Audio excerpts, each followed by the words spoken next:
Thank you, sir. Just a couple of points which I would like to highlight here. As rightly mentioned by the chair of the session, that PPP model in the distribution sector in electricity is not merely the distribution franchisee model. We have the privatization model, which also is based on the PPP so far. We have only two bouts of experiences of privatization in the distribution sector in country. One is the Odisha model, we are aware. This is also a PPP where the government has 49% share and the private has 51%. And so is the case with Delhi, where again it's a joint venture between the government and the private.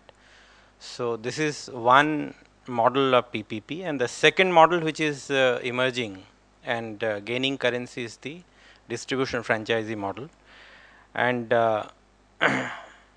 given this background, I would like to highlight that see the first process of privatization which happened in Odisha happened way back in 95-96, and thereafter in 2002 in 2000 in Delhi, and thereafter we don't see any state which is likely to go in for this kind of a privatization. I think the experience shows that it's perhaps lack of political acceptance for a complete privatization or a privatization where you give the ownership of the assets to the private. We still perhaps have not grown as a nation to accept this reality that the public goods like electricity can be completely given to the private hands.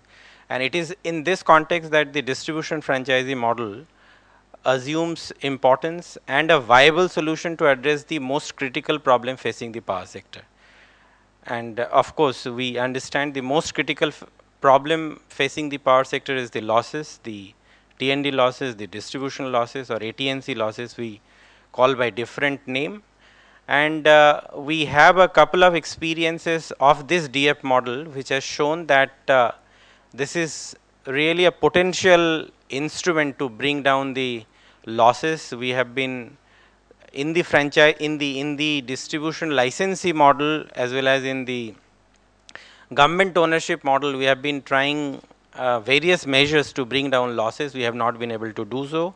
Let us accept this reality, and that is why even the model regulations which were being referred yesterday n number of times, which have been evolved by the Forum of Regulators, says that you will have circle-wise distribution losses and perhaps a differential tariff circle-wise, and if a distribution company does not or is not able to reduce distribution losses beyond the specified limit over a period of 5 to 7 years, then that area should be handed over to a distribution franchisee model.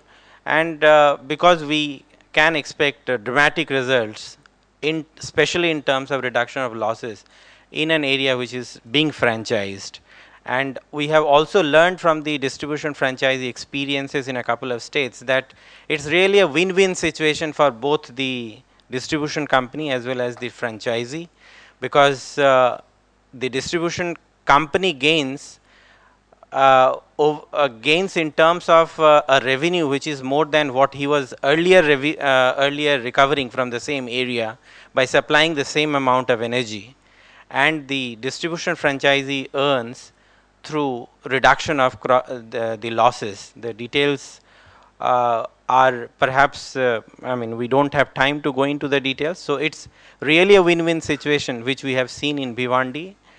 There are certain issues which are stemming the growth of this concept, and in fact to a certain extent and perhaps to a great extent those issues have been addressed in the model DF framework which has been evolved by the Forum of Regulators.